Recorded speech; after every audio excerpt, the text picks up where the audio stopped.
Hi everyone. आज हमारा static GK का लास्ट लेक्चर है। आज हमारा लेक्चर 22 है और आज हम अपनी स्टैटिक जीके कवर कर लेंगे।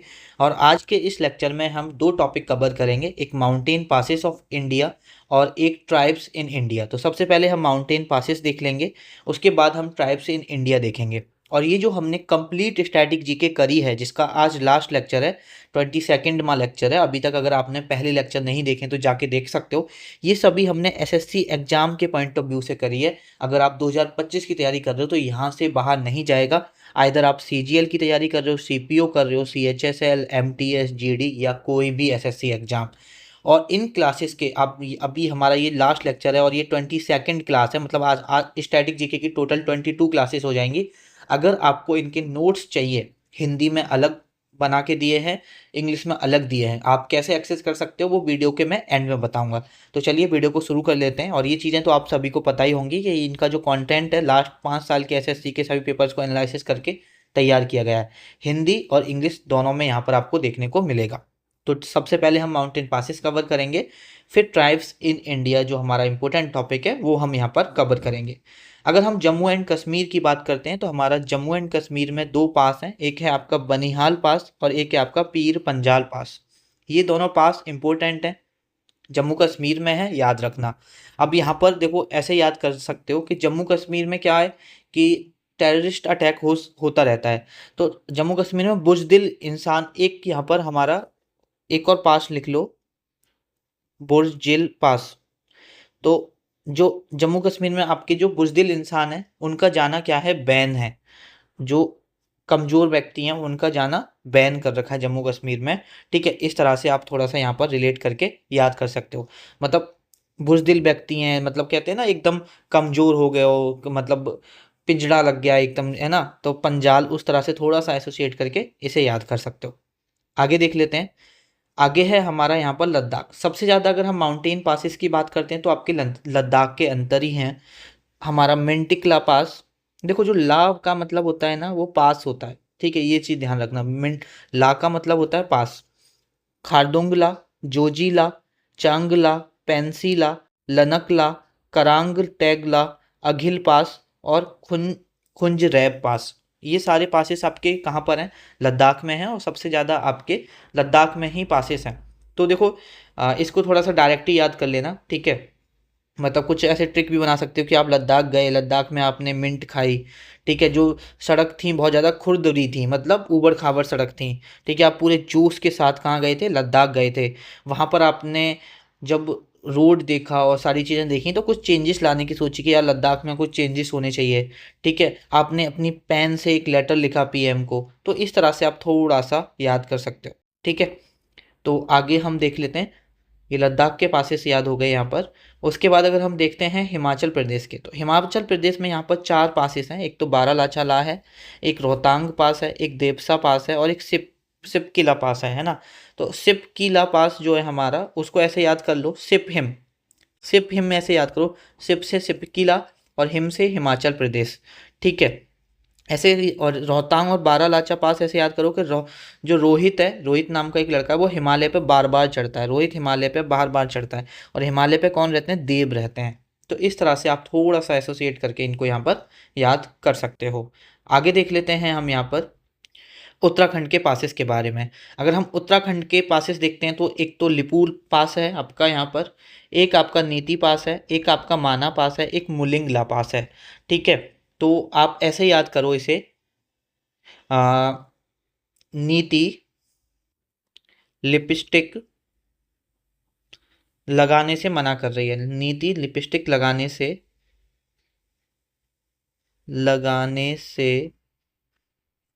मना कर रही है।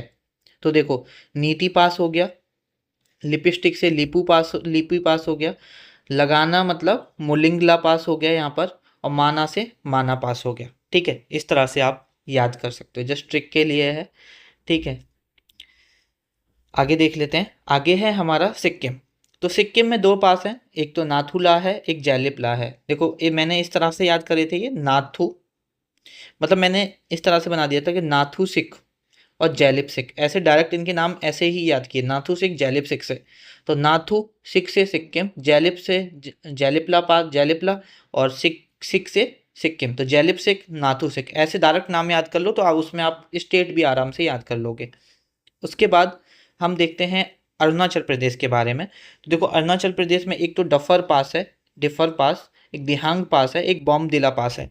तो ऐसे याद करो कि अरुण नाम का एक लड़का बहुत डफर था, ठीक है, बहुत डफर था, ज़्यादा ध्यान नहीं देता था, उसने एक बॉम्ब बना दिया, ठीक है, उसने ध्यान नहीं दिया, डफर था और उसने ज़्यादा ध्यान नहीं दिया और उसने बॉम्ब बना दिया एक, ठीक है। और वो बॉम्ब, या ऐसे ही याद कर लो कि अरुण नाम के लड़की के पास एक बॉम्ब था, उसने, वो डफर था ज़्यादा, उसने ध्यान नहीं दिया और वो पब्लिक प्लेस में क्या हो गया, बम फट गया।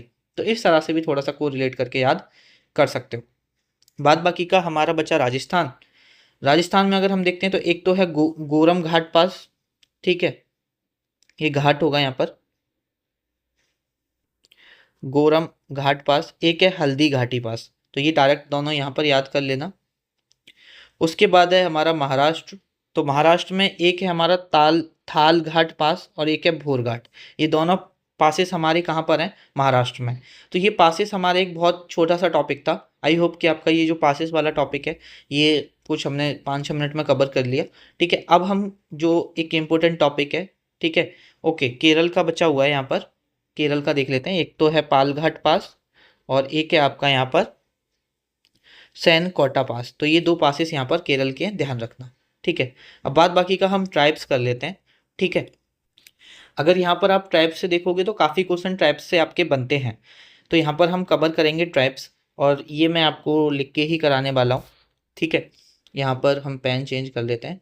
देखो अगर मैं 2011 सेंसिस के बारे में बात करूँ तो 2011 सेंसिस के अकॉर्डिंग जो हमारे शेड्यूल ट्राइब्स थे ना, शेड्यूल ट्राइब जो थे हमारे, मैं लिख देता हूँ एक बार यहाँ पर, शेड्यूल ट्राइब्स, जो हमारी शेड्यूल ट्राइब्स थी वो भारत की जनसंख्या की 8.6% थी। 8.6% ऑफ इंडियाज पॉपुलेशन। हिंदी वाले लिख सकते हो कि अनुसूचित जनजाति की जो जनसंख्या थी वो 8.6% थी भारत की जनसंख्या की, ठीक है। बाद बाकी का हमारा, अगर हम अप्रॉक्स कभी फिगर पूछ ले तो 10.42 करोड़ अप्रोक्सीमेट पॉपुलेशन थी शेड्यूल ट्राइब की अकॉर्डिंग टू सेंसस 2011। क्योंकि अभी नेक्स्ट सेंसस हुआ नहीं है, तो जो भी डेटा पूछता है वो 2011 के सेंसस के अकॉर्डिंग दे पूछता है। और जो शेड्यूल ट्राइब का मेंशन है वो आर्टिकल आपका आर्टिकल 342 में है, और इस आर्टिकल में लगभग 730 शेड्यूल ट्राइब मेंशन है जो कि भारत में है, ठीक है। तो ये ध्यान रखना। और शेड्यूल ट्राइब के लिए एक अलग से मिनिस्ट्री बनाई गई है जो कि काम करती है, मिनिस्ट्री ऑफ ट्राइबल अफेयर्स, ठीक है, MOTA, ठीक है। ये मिनिस्ट्री ध्यान रखना। बेसिकली इनका फोकस होता है जो ट्राइब्स है उनका डेवलपमेंट करना, और जो ट्राइब्स का हेरिटेज होता है, कल्चर होता है, उसको प्रिजर्व करना, ठीक है। बाद बाकी का अगर आप लिखना चाहो, ठीक है, मतलब इतना तो आपको समझ में आता ही होगा। अगर मैं ये बात करूं कि सबसे ज़्यादा शेड्यूल ट्राइब किस स्टेट में रहती है, तो वो ध्यान रखना, जो सबसे ज़्यादा शेड्यूल ट्राइब है वो किस में है, आपकी मध्य प्रदेश में है। किस में है, MP का मतलब है यहाँ पर मध्य प्रदेश। मध्य प्रदेश में आपकी सबसे ज़्यादा शेड्यूल ट्राइब रहती है, ये चीज़ आपको पता होनी चाहिए। और अगर कभी आपसे इसके बाद पूछे कि इसके बाद कहाँ रहती है, तो इसके बाद उड़ीसा में रहती है सेकंड नंबर पर, सेकंड नंबर पर। और थर्ड नंबर पर हमारी स्टेट कौन सी आ जाती है, थर्ड नंबर पर हमारा आ जाता है महाराष्ट्र, ठीक है। ये चीज़ आप लोग यहाँ पे ध्यान रखना। और अगर सबसे ज़्यादा ये पूछा जाए कि भारत में सब जो ट्राइबल ग्रुप है वो सबसे बड़ा ट्राइबल ग्रुप कौन सी ट्राइब सबसे ज़्यादा है पॉपुलेशन के वाइज, तो एक हमारी ट्राइब है भिल ट्राइब, भिल ट्राइब, ठीक है। ये जो हमारी ये भिल ट्राइब है ये लार्जेस्ट ट्राइबल ग्रुप है भारत का, लार्जेस्ट ट्राइबल ग्रुप है, largest tribal group of India. ये चीज़ आप लोग यहाँ पर ध्यान रखना। अब देखो यहाँ पर कुछ 10-15 ट्राइब हैं जो मुझे आपको करानी है, ठीक है। तो मैं आपको 10-15 ट्राइब है ये मैं यहाँ पर रफ कर देता हूँ और इम्पोर्टेंट हैं वो, ठीक है, आपको याद करनी पड़ेंगी क्योंकि अक्सर वहाँ से सवाल बनते हैं। देखो सबसे पहली ट्राइब है एक इरूलर, और ये सारी जो ट्राइब है मैं पिछले 5 साल के पेपर्स को एनालिसिस करके करा रहा हूँ, तो ये सब आई हुई हैं पेपर में, ये ध्यान रखना। इरूलर ट्राइब है जो कि कहाँ की है, केरल की है। और ये एक डांस करती है, उस डांस का नाम था एलीला करादी डांस। ठीक है, तो सीजीएल में बेसिकली एक सवाल बना था कि डांस का नाम दिया था और पूछा था कि कौन सी ट्राइब है केरल की जो ये करती है, तो वो इरूलर ट्राइब है और ये केरल की ट्राइब है, ध्यान रखना। ठीक है, एक ट्राइब है रायका ट्राइब, नाम ध्यान रखना, काफ़ी इंपॉर्टेंट है, कई बार पेपर में रिपीट हुई है। रायका ट्राइब ये कहाँ की है, ये आपकी राजस्थान की है। कहाँ की है ये ट्राइब, राजस्थान की है। एक और ट्राइब है जो कि यूपी बिहार वाले रीजन में है, थारू ट्राइब, ये नेपाल में भी है, लेकिन ठीक है अभी हम इंडिया का ध्यान रखो। जो थारू ट्राइब है ये यूपी बिहार वाले रीजन में है, यूपी बिहार, ठीक है, और आपका उत्तराखंड, उत्तराखंड को शॉर्ट में यूके लिख दिया है मैंने। ठीक है, ये थारू ट्राइब। देखो हमेशा एक चीज़ ध्यान रखना, आप जो ट्राइब याद करो ना, यहाँ पे जैसे मैं करा रहा हूँ ना, उसमें मैं आपको अलग अलग स्टेट कराऊँ, जैसे कि गौंड ट्राइब है, अभी जैसे मैं आपको समझाता हूँ। देखो एक चीज़ है, अगर आप एसएससी की तैयारी कर रहे हो ना, तो आपकी मैप पर पकड़ होनी चाहिए। अगर आपकी मैप पे पकड़ है तो आप आराम से खेल लोगे क्वेश्चंस के साथ। तो देखो जैसे मैप में गौंड ट्राइब है, मध्य प्रदेश में है, छत्तीसगढ़ में है, मध्य प्रदेश छत्तीसगढ़, नीचे आएंगे तो हमारा आंध्र प्रदेश आ जाएगा। अगर आंध्र प्रदेश आ रहा है तो हमारा तेलंगाना तो आएगा ही आएगा। ठीक है, और तेलंगाना, और अगर हम ईस्ट की तरफ जाएंगे तो हमारा है उड़ीसा। देखो एक चीज़ हमेशा ध्यान रखो, जैसे हमने फेस्टिवल्स करे हैं, जैसे हमने बहुत सारे टॉपिक किए हैं, फॉक डांसेस किए हैं, तो फॉक डांसेस हों, फॉक फेस्टिवल्स हों, इनमें एक चीज़ सिमिलर होती है कि अगर मैंने आपको कोई चीज़ सपोज यूपी में पढ़ाई, तो ऐसा भी हो सकता है कि वो यूपी में ना आके ऑप्शन में वो बिहार दे दे, क्योंकि ये सब आसपास के जो रीजन होते हैं।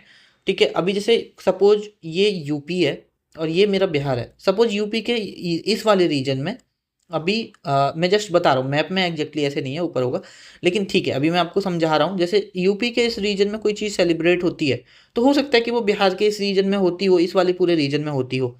तो फॉक डांसेस हैं, फॉक फेस्टिवल्स हैं, या ये ट्राइब्स हैं। अब सपोज इधर रह रही है ट्राइब, तो इधर भी हो सकती है कि इधर ट्राइब हो। तो आपको आसपास के रीजन्स जब मैप पता होगा ना कि हाँ इसके पास में ये स्टेट्स हैं, और ऑप्शन में ऐसे देते हैं कि एक स्टेट पास वाली देंगे और तीन बहुत अलग दे देंगे, ईस्ट की दे देंगे, नॉर्थ ईस्ट की, एकदम साउथ की दे देंगे। तो ये चीज़ हमेशा ध्यान रखना, ठीक है। तो आपको थोड़ा सा मैप पर पकड़ बनानी पड़ेगी, और मैं क्लास भी कराऊंगा जब हम ज्योग्राफी करेंगे ना, तो वहाँ पर मैं आपको मैप याद कराऊंगा प्रॉपर। ठीक है, बाद बाकी का गौंड ट्राइब कर लिया हमने। एक संथाल ट्राइब काफ़ी इंपॉर्टेंट है। ठीक है, संथाल ट्राइब आपकी काफ़ी इंपॉर्टेंट है। जो संथाल ट्राइब है वो आपकी बिहार में है, झारखंड में है, बिहार में है, झारखंड में है, वेस्ट बंगाल में है, आपकी उड़ीसा में है। तो ये संथाल ट्राइब ध्यान रखना, ठीक है। और बेसिकली ये, इसको आप ईस्टर्न इंडिया की एक तरह से सबसे बड़ी ट्राइब है, अगर आप देखो तो ईस्टर्न इंडिया की अगर देखते हैं तो बड़ी ट्राइब है एक तरह से।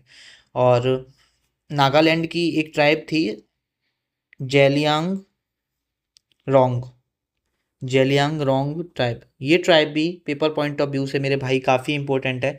ये जेलियांग रोंग नागालैंड की नहीं है, सॉरी, मणिपुर की है।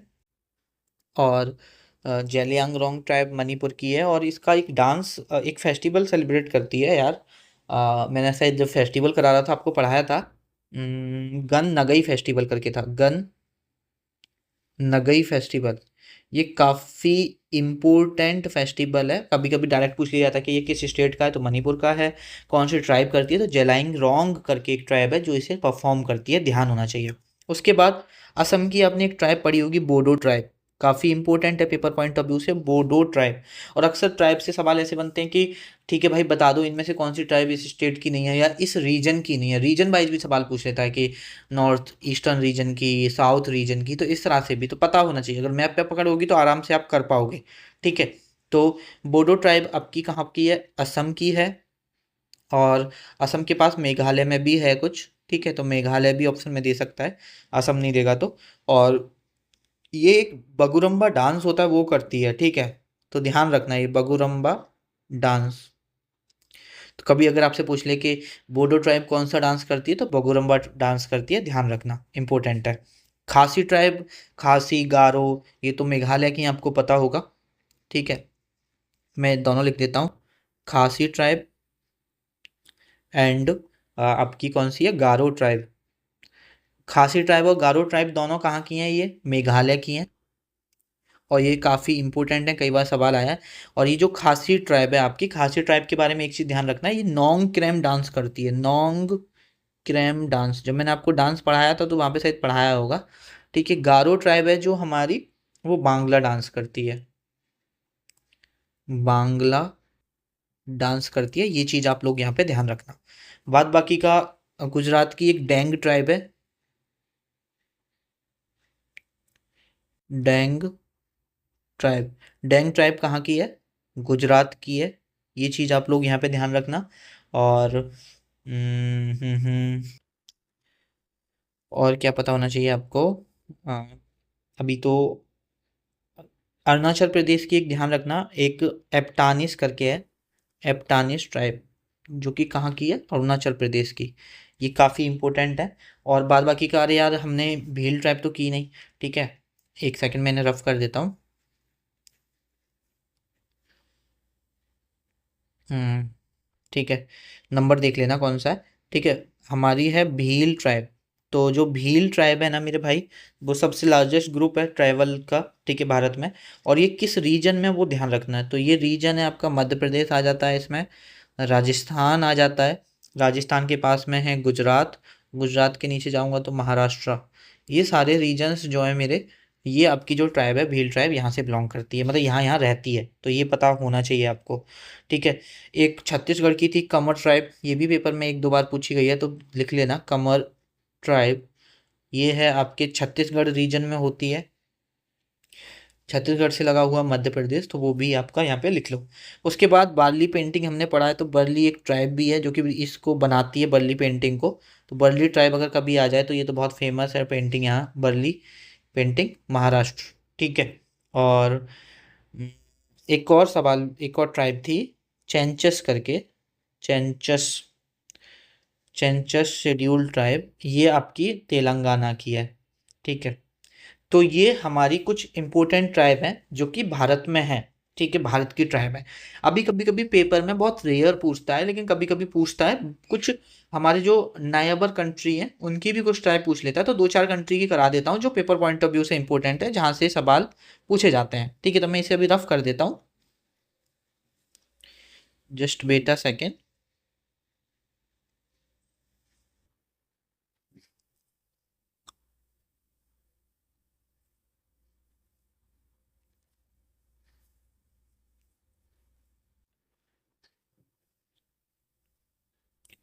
तो देखो, अगर कुछ आसपास की कंट्री की बात करें, जैसे अगर हम नेपाल की बात करते हैं, तो नेपाल में कुछ ट्राइब हैं, जैसे जैसे मैंने थारू यूपी बिहार में होती है ना, तो नेपाल में भी होती है, मैंने बताया था। एक तमांग करके है, ठीक है, ये ध्यान रखना, एक नेवार करके है, ये ध्यान रखना, ठीक है, एक भूतिया करके है, तो ये कुछ ट्राइब हैं नेपाल की जो याद रखना। उसके बाद अगर हम पाकिस्तान की देखें, पाकिस्तान की पास्तून करके पूछी गई थी पेपर में, पास्तून्स करके ट्राइब है। और एक मोहा, मोहा क्या नाम था उसका, मोहाजिर्स करके एक ट्राइब है, ये भी पाकिस्तान के, ये पेपर में दोनों पूछी गई हैं। उसके बाद मसई ट्राइब ध्यान रखना, मसई ट्राइब आपने डॉक्यूमेंट्री भी देखी होगी मसई ट्राइब पर, ये आपके केन्या वाला जो रीजन है उधर, और तंजानिया वाला जो रीजन है उधर पाई जाती है, ये भी काफ़ी मशहूर ट्राइब है। उसके बाद अगर हम देखते हैं भूटान का, तो भूटान में हमारी एक ट्राइब है मोम्पा ट्राइब, मोम्पा ट्राइब, ये भूटान की इम्पोर्टेंट ट्राइब है। और ठीक है, एक म्यांमार को पहले नाम जाना जाता था बुरमीस के ट्राइब, बुरमा के नाम से, तो वहाँ पर एक बुरमीस ट्राइब है, तो वो तो आपको वैसे चलो पता ही होगी, लेकिन लिखवा देता हूँ, म्यांमार बुरमीस ट्राइब। तो ये कुछ मतलब आउट ऑफ कंट्री की ट्राइब है जहाँ से पेपर में अक्सर सवाल बनते हैं। तो इसी के साथ हमारा स्टैटिक जीके जो है वो कंप्लीट होता है। तो सबसे पहले तो आप लोग मुझे ये बताओ कि आपका सफ़र जो स्टैटिक जीके का था मेरे साथ वो कैसा रहा। ईमानदारी से कमेंट करके बताना, क्योंकि आप लोग भी जानते हो कि ये कंप्लीट स्टैटिक जीके के लिए मेरी कितने महीनों की मेहनत है और मैंने अकेले बैठ के कितने घंटों इसमें दिए हैं, कितनी मैंने मेहनत की है। आपको, आप अगर पहले से कनेक्टेड हो आपको पता है। आप अपना आज इस लेक्चर के एंड में पूरा स्टैटिक जीके का ज़रूर रिव्यू देना, मैं आपका बहुत आभारी रहूँगा। और देखो, एक चीज़ है मेरे साथ ही नहीं, ये ह्यूमन साइकोलॉजी है। और जब हम कोई काम कर रहे होते हैं और जब हमारे काम को सराहा जाता है तो डेफिनेटली हम मोटिवेट होते हैं। और जब हमारे काम को कुछ समझाया जाता है, ऐसा नहीं है कि आप लोग मुझे कुछ सुझाव देते हो तो मैं उसको नहीं मानता हूँ। कभी कभी मेरे से गलतियाँ भी हुई हैं। मैंने थोड़ा सा यार टाइम लूँगा, आज हमारा लास्ट लेक्चर है। मेरे से गलतियाँ भी हुई हैं, जैसे वीडियो में किसी में मैंने एक आंध्र प्रदेश के सीएम थे वो गलत बता दिए, या कभी मतलब देखो मिस्टेक के चांसेस रहे हैं, 2-4 लेक्चर में मुझसे मिस्टेक भी हुए हैं। लेकिन उसके लिए सबसे पहले तो देखो मैं सॉरी बोल सकता हूँ, मैं उसके लिए यार, एक बार गलती हो जाती है, लेक्चर लाइव हो जाता है तो फिर कुछ नहीं होता। वो लेक्चर गलती होने के चांसेस कब बढ़ जाते हैं, जब एक अकेला इंसान कंटेंट तैयार कर रहा होता है, अकेला इंसान पीपीटी बना रहा होता है और कोई भी बंदा साथ में नहीं होता कि एक बार प्रूफ रीडिंग कर सके कि हाँ भाई जो भी डेटा है वो बिल्कुल ठीक है। तो कभी कभी जब तुम पूरे थक जाते हो ना, देखो तुम सबको पता है मैं ऑफिस करता हूँ, मेरा सुबह 10 बजे से लेकर 6 बजे तक ऑफिस रहता है, रात को 4-5 घंटे बैठता हूँ। अब ऑफिस में भी एनर्जी एग्जॉस्ट होती है, उधर भी दिमाग से मेहनत करना होता है, घर आके भी काम करना होता है, घर आके पूरा ये पीपीटी फीपीटी पर सारा काम करना होता है। तो जब तुम पूरे एग्जॉस्ट हो जाते हो तो कभी कभी चीज़ें तुम्हें समझ होती हैं, तुम्हें पता होती हैं, लेकिन फिर भी तुम पीपीटी में वो गलत लिख देते हो और वो जब तुम क्लास रिकॉर्ड कर रहे हो तो उस वक्त भी तुम्हारे दिमाग में नहीं आता। तो बहुत जो भी मुझसे 2-4 गलती हुई, मैंने वैसे व्हाट्सएप चैनल पे बता दिया कि इसमें ये करेक्शन है। तो सबसे पहले तो यार उन सब चीज़ों के लिए सॉरी बोलता हूँ आप सभी से। और आई होप कि आपका जो मेरे साथ ये सफ़र था स्टैटिक जीके का वो अच्छा रहा होगा, आपकी नॉलेज इन्हांस हुई होगी। और देखो मैं पिछले 3-4 महीने से इन क्लासेस पे काम कर रहा था, पूरे 5 सालों के पेपर्स को एनालिसिस किया है, अपनी तरफ से मैंने बेस्ट देने की कोशिश की है, जो मुझसे हो सकता था वो मैंने करने की कोशिश की है। सच बता रहा हूँ, इतना आप लोग अपने लिए मेहनत नहीं कर रहे इस स्टैटिक जीके के लिए, लेकिन जितना मेहनत मैंने ली, अब मतलब एक इमोशन कनेक्ट है। एक होता है ना कि मैं इतना नहीं समझता कि मैं आके पढ़ाऊँ और चला जाऊँ, मेरे लिए आप लोगों का एग्ज़ाम मुझसे कनेक्टेड है कि हाँ भाई आप पेपर दे रहे हो, साथ में मैं भी दे रहा हूँ। आपका सिलेक्शन को मैं अपना सिलेक्शन समझता हूँ। और मैं बहुत छोटा सा इंसान हूँ, बहुत छोटा सा मेरा अभी हमने एक जर्नी शुरू की है, हमसे कुछ लोग कनेक्टेड हैं, लेकिन फिर भी मुझे ऐसा लगता है कि मैं अपना बेस्ट दूँ। अगर मेरा लेक्चर कोई एक इंसान भी देख रहा है तो उसकी लाइफ में कुछ पॉजिटिव चीज़ें चेंज हों। और मैं कुछ एक्स्ट्रा कराने की कोशिश नहीं करता, कुछ भी फालतू कराने की कोशिश नहीं करता। जिन चीज़ों से मैंने खुद ने सफ़र किया है उन चीज़ों को मैं रिपीट नहीं करना चाहता। यूट्यूब पर शायद आप भी पहली बार ऐसे देख रहे होंगे कि इतने अच्छे तरीके से, इतनी अच्छे से मेहनत करके एक इंसान कंटेंट लेके आता है और वो फ्री पढ़ाता है। अगर आप मुझसे अभी यूट्यूब रेवेन्यू की पूछोगे कि यूट्यूब भैया फ्री कैसे, यूट्यूब से भी तो रेवेन्यू आता है। तो यूट्यूब से भाई अगर आपको प्रूफ चाहिए होगा तो मैं प्रूफ दे दूंगा, नहीं तो मैं अभी आपको बता दूं। अगर जैसे ऐसे आता है कि लास्ट 28 डेज का कितना आपका रेवेन्यू, लास्ट 1 मंथ का, तो अगर मैं आपको अपने लास्ट 1 मंथ का रेवेन्यू बताता हूँ तो $30 है। अब आप इसे इंडियन करेंसी में अगर आप 30 को मोटा मोटा 80 से भी मल्टीप्लाई करोगे तो 2400 हो गया एक महीने का। तो मेहनत का तो वर्थ इट नहीं है, जस्ट बिकॉज आई लव कि मैं पढ़ाना मुझे अच्छा लगता है, मुझे मेहनत करना अच्छा लगता है, मुझे आप लोगों में छोटा भाई दिखता है, तो मैं उस वजह से करता हूँ, ना कि पैसे की वजह से। अगर बहुत सारे टीचर्स हैं वो इसीलिए यूट्यूब पे फ्री नहीं पढ़ा पाते क्योंकि उनकी उतनी मेहनत सफल नहीं हो पाती है, उनकी मेहनत का जो रेवेन्यू है वो जनरेट नहीं कर पाते हैं। वो मैं उन लोगों के लिए गलत नहीं कहूँगा, क्योंकि मेहनत कर रहे हैं तो डेफिनेटली उनको रेवेन्यू मिलना चाहिए। लेकिन मेरा पैसन है, मैं देखो ये 2400 के लिए तो नहीं पढ़ा रहा हूँ आप लोगों के लिए कि मैं दिन रात 4-4 5-5 घंटे बैठ के लेक्चर्स रिकॉर्ड करता हूँ और इतना कंटेंट तैयार करता हूँ, तो उसके लिए मेरा पैसन है। अगर मेरे को अगर पैसा कमाना होता तो मैं पेड कोर्स को लॉन्च करता, मैं पेड पढ़ाता, लेकिन मुझे पता है कि आज भी ऐसी ऐसी जगह हैं जहाँ पर बच्चे कोर्स अफोर्ड नहीं कर सकते हैं, और यूट्यूब पर फ्री कंटेंट नहीं है उस तरीके से। जीके की बात कर रहा हूँ, जिस तरह से होना चाहिए था वो मैं आप लोगों को प्रोवाइड करने की कोशिश कर रहा हूँ। हो सकता है कि मुझसे कुछ गलतियाँ हों, धीरे धीरे टाइम के अनुसार सुधारूंगा। मैं कोई टीचर नहीं हूँ, मैं आप में से ही एक हूँ। अपनी लर्निंग प्रोसेस जारी रखूंगा। मैं जितने भी अच्छे टीचर्स हैं सबसे पढ़ने की कोशिश करता हूँ, सबका कंटेंट अपनी वीडियोज़ में लाने की कोशिश करता हूँ, सबका सबसे पढ़ के सबसे सीख के क्या इम्पोर्टेंट है वो इन्हांस करने की कोशिश करता हूँ। मैं ये बिल्कुल नहीं कहूँगा कि ये सारी चीज़ें मेरी हैं, ये मैं तो किसी से नहीं पढ़ा, मैं ऐसा कोई दावा नहीं करता भाई। मेरा लर्निंग प्रोसेस है, जहाँ से मुझे जैसा सीखने को मिलता है मैं वहाँ से वैसा सीखता हूँ और अपनी चीज़ों में अपनी नॉलेज में इन्हांस करता हूँ। ठीक है, तो ये सारी चीज़ें हैं। अब बात बाकी का यार आपका फ़र्ज़ बनता है कि आप पूरा स्टैटिक जीके कैसा लगा उसके इस लेक्चर के नीचे कमेंट करके बताओ मुझे। बात बाकी का मैंने शुरुआत में बताया था कि आपको पीडीएफ कैसे मिलेगा। तो देखो, पीडीएफ के लिए मैंने एक बैच लॉन्च किया है, जिसका बैच का मतलब एक टेलीग्राम ग्रुप है।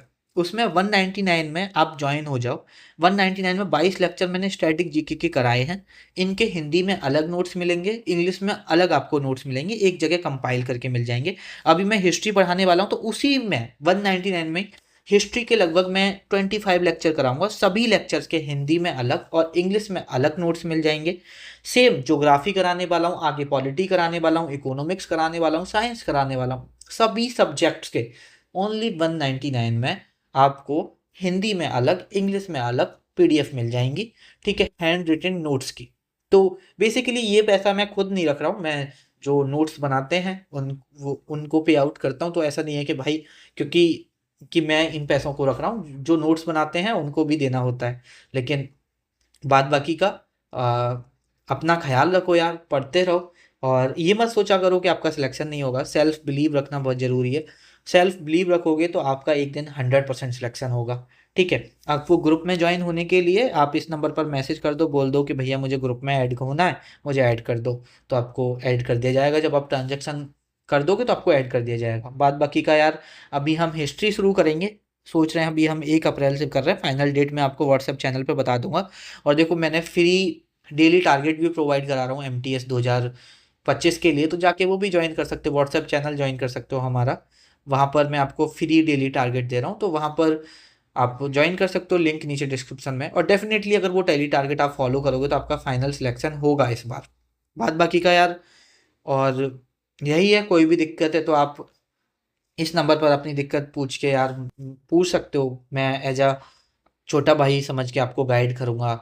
आप हो सकते हो मेरी उम्र के हों तो एज अ अपना भाई समझ के गाइड करूँगा। हो सकता है आप मुझसे बड़े हों तो अपना बड़ा भाई समझ के गाइड करूँगा। बाद बाकी का मैं मेहनत करता रहूँगा। ठीक है, और अब आपका फ़र्ज़ बनता है कि आप इन लेक्चर्स को शेयर करो, लोगों तक पहुँचाओ, क्योंकि व्यूज़ देखोगे तो नहीं है। और मैं कभी बोलता भी नहीं हूँ यार आप शेयर करो, लाइक करो, मैं कभी नहीं बोलता। बाद बाकी का अगर आपको जेन्युइनली अच्छा लगता है तो आप खुद करोगे, और करते भी होंगे आई होप। कुछ बहुत अच्छे सब्सक्राइबर्स हैं जो हमेशा सपोर्ट करते हैं मुझे इस जर्नी में। ठीक है, तो ध्यान रखिए अपना। आपसे मुलाकात होगी नेक्स्ट लेक्चर में। अब बेसिकली नेक्स्ट लेक्चर का मतलब हिस्ट्री वाले लेक्चर्स में। अब हम हिस्ट्री शुरू करेंगे, और आज 24 मार्च है, मे बी हम 1 अप्रैल से हिस्ट्री शुरू करेंगे, क्योंकि थोड़ा सा अभी टाइम कम मिल पा रहा है मुझे। अभी मैं हिस्ट्री के लेक्चर्स पे काम करना शुरू कर दिया है, लेकिन मार्च में क्या होता है, ऑफिस में काम ज़्यादा होता है। मार्च हमारा फाइनेंशियल ईयर का एंड होता है, तो ऑफिस में काम थोड़ा ज़्यादा होता है, तो इसलिए थोड़ा कम टाइम मिल पाता है। शाम को थोड़ा लेट आता हूँ तो थक जाता हूँ, एग्जॉस्ट हो जाता हूँ। अभी मेरा बॉडी भी थोड़ा सा ऐसा अच्छे से रिएक्ट नहीं कर रहा है, मतलब कभी फीवर कभी कुछ ऐसा चल रहा है, तो थोड़ा सा अभी कम टाइम दे पा रहा हूँ टू बी वेरी ऑनेस्ट। तो इसीलिए अभी हम अप्रैल में शुरू करेंगे हिस्ट्री। और बाद बाकी का यार ध्यान रखो अपना, पढ़ते रहो। आपसे मुलाकात होगी अब हिस्ट्री के लेक्चर्स के अंदर।